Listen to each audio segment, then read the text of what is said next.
Welcome to Plus 2 Chemistry online classes. Today we are discussing the second part of the chapter number 2 solutions. First topic colligative properties. Colligative properties. നമ്മൾ ആദ്യമായി discuss ചെയ്യുന്നത് colligative properties ആണ്. എന്താണ് colligative properties നോക്കാം. The properties which depends only on the number of solute particle and not on their nature are called colligative properties. The properties which depends only on the number of solute particles and not on their nature are called colligative properties.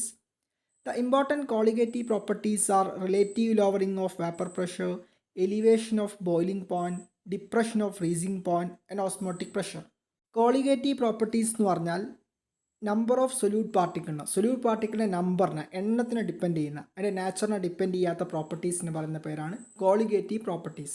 അതായത് സൊല്യൂഷനിലെ solute പാർട്ടിക്കിളിന് solvent അല്ല solute പാർട്ടിക്കിളിൻ്റെ നമ്പറിനെ depend ചെയ്യുന്ന properties, എത്ര എണ്ണം ഉണ്ടെന്ന് depend ചെയ്യുന്ന properties. Normally നമുക്ക് 4 ഇമ്പോർട്ടൻറ്റ് കോളിഗേറ്റീവ് പ്രോപ്പർട്ടീസാണ് ഉള്ളത്. ഒന്ന് ഫ്രീസിങ് പോയിൻറ്റ് ഡിപ്രഷൻ അല്ലെങ്കിൽ ഡിപ്രഷൻ ഓഫ് ഫ്രീസിങ് പോയിൻറ്റ്, രണ്ടാമത്തത് boiling point elevation or elevation of boiling point, മൂന്നാമത്തത് ലോവറിങ് ഓഫ് വേപ്പർ പ്രഷർ, നാലാമത്തത് ഓസ്മോട്ടിക് പ്രഷർ. ഇത് 4 ഇമ്പോർട്ടൻറ്റ് കോളിഗേറ്റീവ് പ്രോപ്പർട്ടീസ്. നമ്മൾ ഈ വീഡിയോയിൽ ഡിസ്കസ് ചെയ്യുന്നത് ഈ 4 കോളിഗേറ്റീവ് പ്രോപ്പർട്ടീസിനെ കുറിച്ചുമാണ്. ഈ പ്രോപ്പർട്ടീസ് ഉപയോഗിച്ച് നമുക്ക് മോളിക്കുലാർ മാസ് എങ്ങനെ കാൽക്കുലേറ്റ് ചെയ്യാമെന്ന് കൂടെ ഈ ചാപ്റ്ററിൽ ഈ വീഡിയോയിൽ നമുക്ക് ഡിസ്കസ് ചെയ്യാം. First colligative property relative lowering of vapour pressure. Relative lowering of vapor pressure. When a non-volatile solute is added to a pure solvent, the vapor pressure of the resulting solution is lower than that of the pure solvent. The difference between vapor pressure of the pure solvent and that of the solution is called lowering of vapor pressure. അതായത് relative lowering of vapour pressure എന്ന് പറഞ്ഞാൽ നമ്മൾ എന്ത് ചെയ്യാണ്, ഒരു non volatile solute, അതായത് volatile nature ഇല്ലാത്ത പെട്ടെന്ന് ഇവാപ്പറേറ്റ് ചെയ്ത് പോകാത്തൊരു സൊല്യൂട്ട് നമ്മളൊരു സോൾവെൻറ്റിലേക്ക് ആഡ് ചെയ്യാണ്. അപ്പോൾ സ്വാഭാവികമായിട്ട് സൊല്യൂഷൻ്റെ വേപ്പർ പ്രഷർ എന്തിനേക്കാളും കുറയും, പ്യുവർ സോൾവെൻ്റെ വേപ്പർ പ്രഷറിനേക്കാളും കുറയും. ഈ ഒരു ഡിഫറൻസ് ഇൻ വേപ്പർ പ്രഷർ എന്ന് പറയുന്ന പേരാണ് relative lowering of vapour pressure. അതായത് പ്യുവർ സോൾവെൻ്റെ വേപ്പർ പ്രഷർ ഉണ്ടാവും, സൊല്യൂഷന് ഒരു വേപ്പർ പ്രഷർ ഉണ്ടാവും. നമ്മൾ ഈ സൊല്യൂട്ട്, ഈ നോൺ വോളട്ടൈൽ സൊല്യൂട്ട് ആഡ് ചെയ്യുമ്പോൾ സൊല്യൂഷൻ്റെ വേപ്പർ പ്രഷർ എന്തിനേക്കാളും കുറയാണ് ചെയ്യുന്നത്, പ്യുവർ സോൾവെൻ്റ് വേപ്പർ പ്രഷറിനേക്കാളും കുറയാണ് ചെയ്യുന്നത്.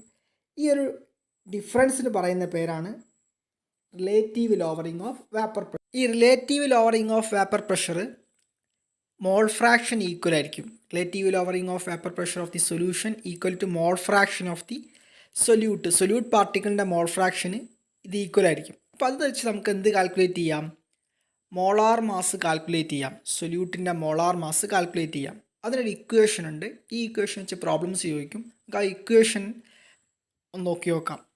നമുക്ക് എങ്ങനെയാണ് relative lowering of vapour pressure calculate ചെയ്യാൻ നോക്കാം. സ്ക്രീനിൽ ഇക്വേഷൻ കാണാൻ പറ്റും. Relative lowering of vapour pressure is equal to P0 minus P/P0. ഈ P0 എന്ന് പറയുന്നത് സോൾവെൻറ്റിൻ്റെ വേപ്പർ പ്രഷറാണ്, P എന്ന് പറയുന്നത് സൊല്യൂഷൻ്റെ വേപ്പർ പ്രഷറാണ്. അത് നമ്മൾ ഡിഫറൻസ് ആണല്ലോ relative lowering. That's equal to WB into MA by WA into MB. Mole fraction ഈക്വലാന്ന് പറഞ്ഞു. ആ മോൾ ഫ്രാക്ഷൻ നമ്മൾ എന്ത് ചെയ്യാണ്, വെയിറ്റ് ബൈ മോളിക്കുലാർ വെയിറ്റ് വെച്ചിട്ട് എന്ത് ചെയ്യാണ്, റീപ്ലേസ് ചെയ്യാണ്. നമുക്ക് ഇക്വേഷൻ കിട്ടുക WB into MA by WA into MB. ഇതിൽ MB എന്ന് പറഞ്ഞാൽ weight of the solute particle, WA എന്ന് പറഞ്ഞാൽ weight of the solvent particle, then MA എന്ന് പറഞ്ഞാൽ മോളാർ മാസ് അല്ലെങ്കിൽ molecular mass of the solvent particle, MB എന്ന് പറഞ്ഞാൽ molecular mass of the solute particle. അപ്പോൾ B സൊല്യൂട്ടും A സോൾവെൻ്റ് ആക്കി എടുത്തുകൊണ്ടാണ് relative lowering of vapour pressure is equal to WB into MA divided by WA into MB. നമുക്ക് ഇതേ equation വെച്ചിട്ട് solute പാർട്ടിക്കിളിൻ്റെ മോളിക്കുലാർ മാസും കാൽക്കുലേറ്റ് ചെയ്യാൻ പറ്റും. ഇതാ മതി, നമ്മൾ കാണേണ്ടത് എന്താണോ അതിനെ ഈ സൈഡിൽ നിർത്തിയിട്ട് ബാക്കിയെല്ലാതിനെ മറുഭാഗത്തേക്ക് കൊണ്ടുപോയാൽ മതി. അങ്ങനെയാണ് പ്രോബ്ലംസ് ചോദിക്കുക. അപ്പോൾ ഇതാണ് relative lowering of vapour pressure കാണാനുള്ള ഇക്വേഷൻ ആണിത്. Delta P or P0 minus P/P0 is equal to WB into MA divide by WA into MB. Second colligative property elevation of boiling point. Elevation of boiling point എന്ന് പറഞ്ഞാൽ boiling point elevation, boiling point കൂടുന്ന കാര്യമാണ് പറയുന്നത്. The boiling point of a solution containing a non-volatile solute is always higher than the boiling point of the pure solvent. This increase in boiling point is termed as elevation of boiling point. അതായത് ഒരു സൊല്യൂഷനിൽ ഒരു non volatile solute ഉണ്ടെങ്കിൽ, volatile nature ഇല്ലാത്ത solute ഉണ്ടെങ്കിൽ അതിൻ്റെ boiling point pure സോൾവൻറ്റിൻ്റെ boiling പോയിൻറ്റിനേക്കാളും കൂടുതലായിരിക്കും. ഈ ഒരു ബോയിലിംഗ് പോയിൻറ്റിലെ ഉയർച്ചയ്ക്ക് പറയുന്ന പേരാണ് എലിവേഷൻ ഓഫ് ബോയിലിംഗ് പോയിൻറ്റ്. ഇപ്പോൾ എക്സാമ്പിളായിട്ട് പറയുകയാണെങ്കിൽ നമ്മൾ എന്ത് ചെയ്യുന്നു, നമ്മുടെ വീട്ടിൽ വെള്ളം തിളപ്പിക്കുന്നു. വെള്ളം എത്ര ഡിഗ്രിയിലാണ് ചൂടാവുക? 100 ഡിഗ്രിയിലാണ്. നമ്മളതിലേക്ക് കുറച്ച് ചായപ്പൊടി ഇട്ട് കഴിഞ്ഞാൽ അതൊരു നോൺ വോളട്ടൈൽ സൊല്യൂട്ട് പാർട്ടിക്കിളാണ്, ടീ പൗഡർ എന്ന് പറയുന്നത്. ടെമ്പറേച്ചർ നിങ്ങൾ നോക്കിയാൽ മതി, ടെമ്പറേച്ചർ 100ൻ്റെ മുകളിലേക്ക് പോകും. എന്ന് പറഞ്ഞാൽ ബോയിലിംഗ് പോയിൻറ്റ് എന്ത് ചെയ്തു? 100ൽ നിന്ന് ഇൻക്രീസ് ചെയ്തു. ഈ ഒരു ഇൻക്രീസിന് പറഞ്ഞ പേരാണ് എലിവേഷൻ ഓഫ് ബോയിലിംഗ് പോയിൻറ്റ്. ഈ സ്ക്രീനിലൊരു ഗ്രാഫ് കാണാം. എലിവേഷൻ ഓഫ് ബോയിലിംഗ് പോയിൻറ്റിൻ്റെ ഗ്രാഫാണ്. വേപ്പർ പ്രഷറും ടെമ്പറേച്ചറും തമ്മിലുള്ള ഗ്രാഫാണിത്. എങ്ങനെയാണ് elevation of boiling point calculate ചെയ്യാൻ നോക്കാം. സ്ക്രീനിൽ കാണാം ഡെൽറ്റ ടി ബി. ഈ ഡെൽറ്റ ടി ബി ആണ് നമ്മൾ elevation of boiling point represent ചെയ്യുക. ഡെൽറ്റ എന്ന് പറഞ്ഞാൽ ചേഞ്ച് ആണ്, നിങ്ങൾക്കറിയാം. അപ്പോൾ delta T B is equal to K B into 1000 into W2 divide by M2 into W1. Delta T B is equal to K B into 1000 into W2 divide by M2 into W1. ഇവിടെ ശ്രദ്ധിക്കേണ്ടത് K B എന്ന് പറഞ്ഞാൽ ഒരു constant ആണ്. Boiling point elevation constant അല്ലെങ്കിൽ molal elevation constant, എബിലൂസ്കോപ്പിക് constant, ഇങ്ങനെ 3 പേരുണ്ട് ഇയാൾക്ക്. കെ ബി എന്ന് പറഞ്ഞാൽ കോൺസ്റ്റൻ്റ് ആണ്.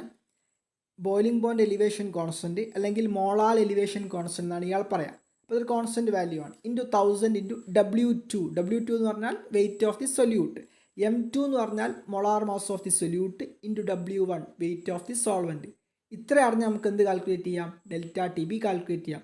ഇതേ ഇക്വേഷൻ വെച്ചിട്ട് നമുക്ക് എന്തും കാൽക്കുലേറ്റ് ചെയ്യാം. മൊളാർ മാസ് കാൽക്കുലേറ്റ് ചെയ്യാം. അതിന് എന്ത് ചെയ്താൽ മതി? ഇക്വേഷൻ ചെറുങ്ങനെ ചേഞ്ച് ചെയ്താൽ മതി. അങ്ങനെ ചേഞ്ച് ചെയ്യുക. M2 മൊളാർ മാസ കാൽക്കുലേറ്റ് ചെയ്യണമെങ്കിൽ M2 ക്യാപിറ്റൽ M2 ആണ് വേണ്ടത്.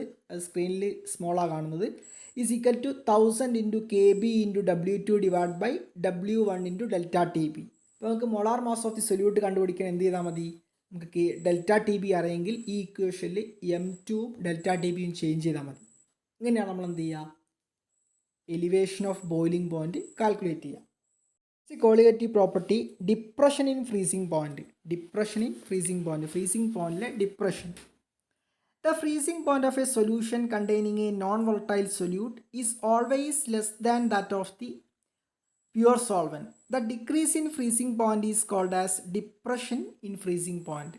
അതായത് നമ്മളൊരു സൊല്യൂഷനിൽ ഒരു നോൺ വോളട്ടൈൽ സൊല്യൂട്ടുള്ള ഒരു സൊല്യൂഷൻ്റെ ഫ്രീസിംഗ് പോയിന്റ് എന്ന് പറഞ്ഞാൽ പ്യുവർ സോൾവൻറ്റിൻ്റെ ഫ്രീസിംഗ് പോയിൻറ്റിനേക്കാളും കുറവായിരിക്കും. അതിൻ്റെ ദ്രവനില അല്ലെങ്കിൽ ഉരുകുന്ന നില എന്ന് പറഞ്ഞ പോയിന്റ് എന്ന് പറഞ്ഞാൽ പ്യുവർ സോൾവൻറ്റിൻ്റെ ഫ്രീസിംഗ് പോയിൻറ്റിനേക്കാൾ കുറവായിരിക്കും. ഈ ഒരു ഡിക്രീസിന് പറഞ്ഞ പേരാണ് depression in freezing point.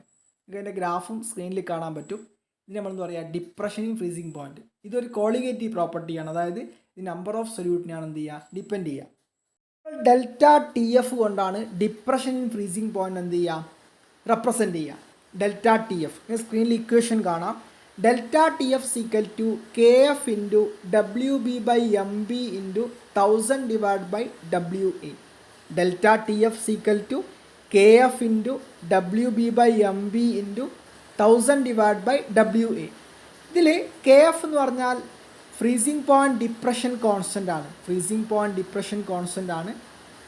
WB നേരത്തെ പറഞ്ഞ പോലെ തന്നെ വെയിറ്റ് ഓഫ് ദി സൊല്യൂട്ട് പാർട്ടിക്കിളാണ്. MB എന്ന് പറഞ്ഞാൽ weight of the molecular mass of the solute പാർട്ടിക്കിളാണ്. WA എന്ന് പറഞ്ഞാൽ മാസ് ഓഫ് ദി സോൾവൻറ്റ് അല്ലെങ്കിൽ വെയിറ്റ് ഓഫ് ദി സോൾവൻ്റ് ആണ്. അപ്പോൾ നമുക്ക് ഇത് ഡെൽറ്റ ടി എഫ് കാൽക്കുലേറ്റ് ചെയ്യാനുള്ള equation, depression in freezing point calculate ചെയ്യുന്ന ഇക്വേഷനാണ് KF into WB by MB into 1000 divide by WA. ഇത് എന്തിന് ഈക്വൽ ആയിരിക്കും? എന്തിന് പ്രൊപ്പോർഷണൽ ആയിരിക്കും? എമ്മിന്, മൊളാലിറ്റിക്ക് പ്രൊപ്പോർഷണൽ ആയിരിക്കും. മൊളാലിറ്റി നമുക്ക് എങ്ങനെ എഴുതാം? WB by MB into 1000 divide by WA എന്ന് എഴുതാം. അപ്പോൾ അതുകൊണ്ടാണ് നമ്മൾ എന്ത് ചെയ്ത് മൊളാലിറ്റി എന്ത് വെച്ച് റീപ്ലേസ് ചെയ്യാണ്? ഇവിടെ മൊളാലിറ്റിൻ്റെ ഇക്വേഷൻ വെച്ച് റീപ്ലേസ് ചെയ്യുകയാണ്. അങ്ങനെയാണ് നമുക്ക് ഈ ഇക്വേഷൻ കിട്ടുന്നത്. നേരത്തെ പറഞ്ഞ പോലെ തന്നെ, നേരത്തെ 2 കേസിലും പോലെ തന്നെ നമുക്ക് ഈ ഒരു ഇക്വേഷൻ വെച്ചിട്ട് ഡിപ്രഷൻ ഫ്രീസിംഗ് പോയിന്റ് കാൽക്കുലേറ്റ് ചെയ്യാം. അതോടൊപ്പം തന്നെ എന്തും കാൽക്കുലേറ്റ് ചെയ്യാം? MB molar mass of the solute particle calculate ചെയ്യാം. നമുക്ക് ഡെൽറ്റ ടി എഫിൻ്റെ വാല്യൂ അറിയെങ്കിൽ നമ്മൾ എന്ത് ചെയ്താൽ മതി, ഡെൽറ്റ ടി എഫ് എം ബിയും ചേഞ്ച് ചെയ്താൽ മതി. അപ്പോൾ നമുക്ക് molar mass of the solute പാർട്ടിക്കിളും കാൽക്കുലേറ്റ് ചെയ്യാം. Next osmosis and osmotic pressure. Osmotic പ്രഷറാണ് അടുത്ത കോളിഗേറ്റീവ് പ്രോപ്പർട്ടി. ആദ്യം നമുക്ക് ഓസ്മോട്ടിക് പ്രഷർ പറയണമെങ്കിൽ ഓസ്മോസിസ് എന്താണെന്ന് അറിയണം. നിങ്ങൾ ബയോളജി ക്ലാസ്സുകളൊക്കെ പഠിച്ചൊരു സംഗതിയാണ് ഓസ്മോസിസ്. എങ്കിൽ നമുക്കൊന്ന് നോക്കാം. When a solution is separated from the pure solvent with the help of a semi-permeable membrane, the solvent molecule from the pure solvent moves towards the solution. The movement of the solvent molecule from less concentrated solution to more concentrated solution through semi-permeable membrane is called as osmosis.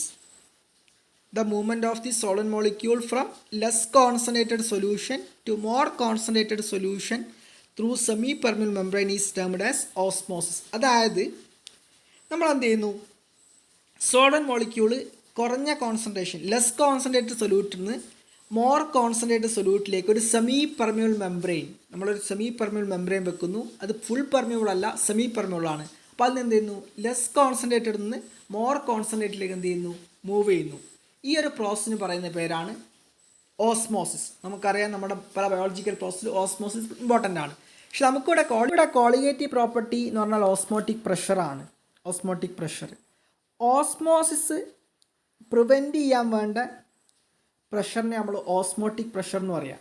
Simply നമുക്ക് പറയാം osmosis prevent ചെയ്യാൻ വേണ്ട പ്രഷറിനെ നമ്മൾ osmotic pressure എന്ന് പറയാം. The hydrostatic pressure which develops on account of the osmosis is called osmotic pressure, or the excess pressure that must be applied on the solution to prevent osmosis is called osmotic pressure. അതായത് osmosis prevent ചെയ്യാൻ വേണ്ട, തടയാൻ വേണ്ട പ്രഷറിനെ നമ്മൾ എന്താ പറയുക, osmotic pressure എന്ന് പറയാം. പൈന്ന് റെപ്രസെൻറ്റ് ചെയ്യും. ഓസ്മോട്ടിക് പ്രഷർ എന്ന് പറഞ്ഞാൽ ഒരു കോളിഗേറ്റീവ് പ്രോപ്പർട്ടിയാണ്. അതായത് ഓസ്മോട്ടിക് പ്രഷർ എന്തിനെ ഡിപ്പെൻഡ് ചെയ്യും, നമ്പർ ഓഫ് സൊല്യൂട്ട് പാർട്ടിക്കിളിനെ ഡിപ്പെൻഡ് ചെയ്യും. നമ്മൾ പൈ കൊണ്ടാണ് ഓസ്മോട്ടിക് പ്രഷർ എന്ത് ചെയ്യുക, റെപ്രസെൻറ്റ് ചെയ്യുക. ഓസ്മോട്ടിക് പ്രഷർ കാൽക്കുലേറ്റ് ചെയ്യണം. അപ്പോൾ നമുക്ക് ഓസ്മോട്ടിക് പ്രഷർ സ്ക്രീനിൽ കാണാൻ പറ്റും. Pi equal to C R T. Pi എന്ന് പറഞ്ഞാൽ ഓസ്മോട്ടിക് പ്രഷറാണ്, സി എന്ന് പറഞ്ഞാൽ കോൺസെൻട്രേഷൻ ആണ്, ആർ എന്ന് പറഞ്ഞാൽ കോൺസ്റ്റൻ്റ് ആണ്, ടി ടെമ്പറേച്ചറാണ്. ഈ ഓസ്മോട്ടിക് പ്രഷർ എന്തിന് പ്രൊപ്പോർഷണലാണ്? Osmotic pressure is proportional to molarity. Molarity small എമ്മിന് പ്രൊപ്പോർഷണലാണ്. അപ്പോൾ pi equal to C R T എന്ന് എഴുതാം. അപ്പോൾ നമുക്ക് മൊളാരിറ്റി നമുക്ക് സി നമുക്ക് എങ്ങനെ റെപ്രസെൻറ്റ് ചെയ്യാം, N2/V എന്ന് എഴുതാം. N2/V എന്ന് പറഞ്ഞാൽ number of moles of the solute പാർട്ടിക്കിളാണ്. വി എന്ന് പറഞ്ഞാൽ വോളിയം ഓഫ് ദി സൊല്യൂഷനാണ്, ലിറ്ററിലെ വോളിയം ഓഫ് ദി സൊല്യൂഷനാണ്. അപ്പോൾ നമുക്ക് എങ്ങനെ എഴുതാം, പൈ ഈക്വൽ ടു N2/VRT എന്ന് എഴുതാം. ഈ N2 നമുക്ക് നമ്പർ ഓഫ് മോൾസ് നമുക്ക് എങ്ങനെ എഴുതാം, W2/M2 എന്ന് എഴുതാം. Weight by molecular weight, number of moles നമുക്ക് അങ്ങനെ എഴുതാമല്ലോ. അപ്പോൾ നമ്മൾ N2നെ റീപ്ലേസ് ചെയ്യുന്നു, വീണ് നമ്മൾ എന്ത് ചെയ്യുന്നു, റൈറ്റ് ഹാൻഡ് സൈഡിലേക്ക് എടുക്കുന്നു. അപ്പോൾ pi V equal to W2/RT/M2 സ്ക്രീനിലുണ്ട്. Pi V equal to W2RT/M2 എന്ന് എഴുതാം. ഇതിൽ പൈ എന്ന് പറഞ്ഞാൽ ഓസ്മോട്ടിക് പ്രഷറാണ്. ദെൻ നമുക്കിതാണ് ഇക്വേഷൻ. ഇനി നമുക്ക് ഓസ്മോട്ടിക് പ്രഷർ മാത്രം കാണുന്ന വി നമ്മൾ മറ്റേ സൈഡിലേക്ക് കൊണ്ടുപോയാൽ മതി. Pi equal to W2RT/M2 into V. ഇനി നമുക്ക് മോളിക്കുലാർ മാസ് അല്ലെ molar mass of solute particle കണ്ടുപിടിക്കണമെങ്കിൽ, നമ്മൾ നേരത്തെ കണ്ടുപിടിച്ച പോലെ കണ്ടുപിടിക്കണമെങ്കിൽ M2 equal to W2 into RT divide by pi V. അങ്ങനെ നമുക്ക് എന്ത് ചെയ്യാം, കാൽക്കുലേറ്റ് ചെയ്യാം. അപ്പോൾ ഇതാണ് ഓസ്മോട്ടിക് പ്രഷർ കാൽക്കുലേറ്റ് ചെയ്യാൻ ഇക്വേഷൻ്റെ വേ ആണ് ഞാൻ പറഞ്ഞത്. പൈ ഈക്വൽ ടു CRT എന്ന് എഴുതാം. അപ്പോൾ അത് പ്രകാരം നമുക്ക് എന്ത് ചെയ്യാം, സി നമ്മൾ റീപ്ലേസ് ചെയ്തിട്ട് നമുക്ക് എങ്ങനെ എഴുതാം, pi equal to W2RT/M2 into V. ഇതാണ് ഓസ്മോട്ടിക് പ്രഷർ കാൽക്കുലേറ്റ് ചെയ്യാനുള്ള equation. Then molecular mass solute പാർട്ടിക്കിളിൻ്റെ മോളിക്കുലാർ മാസ് കാൽക്കുലേറ്റ് ചെയ്യാനുള്ള equation M2 equal to W2RT/πV എന്നാണ്. Next topic reverse osmosis. ഇത് വളരെ ഇമ്പോർട്ടൻ്റ് അപ്ലിക്കേഷൻസ് ഉള്ള വാട്ടർ ട്രീറ്റ്മെൻ്റ് ഒക്കെ, വാട്ടർ പ്യൂരിഫിക്കേഷനൊക്കെ യൂസ് ചെയ്യുന്ന വളരെ ഇമ്പോർട്ടൻറ്റ് ടെക്നിക്കാണ് റിവേഴ്സ് ഓസ്മോസിസ്. നമ്മൾ ഓസ്മോസിസ് പറഞ്ഞു, ഓസ്മോട്ടിക് പ്രഷറും പറഞ്ഞു. The direction of the osmosis can be reversed if a pressure larger than the osmotic pressure is applied to a solution side. Now the pure solvent flows out of the solution through semi-permeable membrane. This phenomenon is called reverse osmosis and is of great practical utility. അതായത് നമ്മൾ എന്ത് ചെയ്യുന്നു, osmosis എന്ന് പറഞ്ഞാൽ നിങ്ങൾക്കറിയാം, lower കോൺസെൻട്രേഷനിൽ നിന്ന് higher കോൺസെൻട്രേഷനിലേക്ക് ഒരു semi permeable membrane വഴി സൊല്യൂട്ട് പാർട്ടിക്കിൾ മൂവ് ചെയ്യാം. നമ്മൾ ഈ ഓസ്മോസിൻ്റെ ഡയറക്ഷൻ എന്ത് ചെയ്യുന്നു, പ്രഷർ, ഹൈ പ്രഷർ ഉപയോഗിച്ചിട്ട് എന്ത് ചെയ്യുന്നു, ഓസ്മോട്ടിക് പ്രഷറിനേക്കാളുള്ള ഹൈ പ്രഷർ ഉപയോഗിച്ച് ചേഞ്ച് ചെയ്യുന്നു. അപ്പോൾ അതിന് പറയുന്ന പേരാണ് റിവേഴ്സ് ഓസ്മോസിസ്. അപ്പോൾ എന്ത് ചെയ്യും, ഫ്ലോ നേരെ തിരിച്ചാവുമല്ലോ. ഇതിന് പറയുന്ന പേരാണ് റിവേഴ്സ് ഓസ്മോസിസ്. ഈ റിവേഴ്സ് ഓസ്മോസിൻ്റെ ഇമ്പോർട്ടൻ്റ് എന്താണെന്ന് വെച്ച് കഴിഞ്ഞാൽ, റിവേഴ്സ് ഓസ്മോസിന് ഒരുപാട് പ്രാക്ടിക്കൽ യൂട്ടിലിറ്റി ഉണ്ട്, ഒരുപാട് അപ്ലിക്കേഷൻസ് ഉണ്ട്. മെയിനായിട്ടുള്ള അപ്ലിക്കേഷൻ വാട്ടർ ട്രീറ്റ്മെൻ്റ് ആണ്. നമുക്ക് ശുദ്ധജലം ജലശുചീകരണത്തിന് ഉപയോഗിക്കാം. ഇപ്പോൾ എല്ലാ വാട്ടർ പ്യൂരിഫിക്കേഷൻ പ്രോസസ്സും നിങ്ങൾ നോക്കിയാൽ മതി. വാട്ടർ പ്യൂരിഫയറിൻ്റെ മുകളിലൊക്കെ നമുക്ക് RO ടെക്നോളജി എന്ന് കാണാം. ഈ RO എന്ന് പറഞ്ഞാൽ റിവേഴ്സ് ഓസ്മോസിസ് എന്നാണ്. എല്ലാ വാട്ടർ പ്യൂരിഫയറിൻ്റെ മുകളിലും RO ടെക്നോളജി എന്ന് കാണാം. ഈ RO എന്ന് പറഞ്ഞാൽ റിവേഴ്സ് ഓസ്മോസിസ് ആണ്. നമ്മൾ എന്ത് ചെയ്യുന്നു, ഓസ്മോട്ടിക് പ്രഷറിനേക്കാളും വലിയൊരു പ്രഷർ അപ്ലൈ ചെയ്തിട്ട് എന്ത് ചെയ്യുന്നു, ഓസ്മോസിസിൻ്റെ ഡയറക്ഷൻ തിരിക്കുന്നു. അപ്പോൾ നമുക്ക് എന്ത് ചെയ്യും, റിവേഴ്സ് ഓസ്മോസിസ് സംഭവിക്കും. ഇത് ഉപയോഗിച്ച് നമുക്ക് എന്ത് ചെയ്യാം, ഡീസലൈനേഷൻ ഓഫ് വാട്ടർ, നമ്മൾ എന്ത് ചെയ്യുക, കടൽ വെള്ളം ശുചീകരിച്ച് നമുക്ക് ശുദ്ധജലമാക്കി മാറ്റാം. ഇങ്ങനെയാണ് വലിയ വലിയ മുനിസിപ്പൽ ടൗണുകളിലൊക്കെ നമ്മൾ എന്ത് ചെയ്യുന്നത്, ഈ വെള്ളത്തിൻ്റെ പ്രശ്നം പരിഹരിക്കുന്നത്, ശുദ്ധജലത്തിൻ്റെ പ്യുവർ വാട്ടറിൻ്റെ സ്കേഴ്സിറ്റി പരിഹരിക്കാൻ വേണ്ടി നമ്മൾ യൂസ് ചെയ്യുന്നത്. ഇപ്പോൾ ഒരുപാട് ആപ്ലിക്കേഷൻസ് ഉണ്ട്, കുറച്ചൊക്കെ നിങ്ങൾക്ക് സ്ക്രീനിൽ കാണാൻ പറ്റും. Municipal water purification, desalination of sea water, then waste water treatment. അങ്ങനെ വാട്ടർ ട്രീറ്റ്മെൻറ്റ് നമ്മൾ ഉപയോഗിക്കുന്ന, വെള്ളത്തിൻ്റെ ശുചീകരണത്തിന് ഉപയോഗിക്കുന്ന ഏറ്റവും ഇമ്പോർട്ടൻ്റ് ഒരു ഫിനോമിനയാണ് റിവേഴ്സ് ഓസ്മോസിസ്. അതുപോലെ തന്നെ നേരത്തെ ഞാൻ പറയാൻ പറ്റൊരു പോയിൻ്റാണ്, രണ്ട് സൊല്യൂഷന് ഒരേ ഓസ്മോട്ടിക് പ്രഷർ ആണെങ്കിൽ നമ്മൾ അതിനെന്ത് പറയും, ഐസോടോണിക് സൊല്യൂഷൻ എന്ന് പറയും. രണ്ട് സൊല്യൂഷന് ഒരേ ഓസ്മോട്ടിക് പ്രഷർ ആണെങ്കിൽ, two solution having same osmotic pressure are called isotonic solution. അപ്പോൾ റിവേഴ്സ് ഓസ്മോസിസും ഐസോടോണിക് സൊല്യൂഷനൊക്കെ ഇമ്പോർട്ടൻ്റ് ആണ്. ഇന്ന് ഡിസ്കസ് ചെയ്തത് കോളിഗേറ്റീവ് പ്രോപ്പർട്ടീസ് ആണ്. സൊല്യൂട്ട് പാർട്ടിക്കിളിൻ്റെ നമ്പറിനെ ഡിപ്പെൻഡ് ചെയ്യുന്ന പ്രോപ്പർട്ടീസ് ആണ് കോളിഗേറ്റീവ് പ്രോപ്പർട്ടീസ്. 4 കോളിഗേറ്റീവ് പ്രോപ്പർട്ടീസാണ് ഉള്ളത്. Depression in freezing point, elevation in boiling point, relative lowering of vapour pressure and osmotic pressure.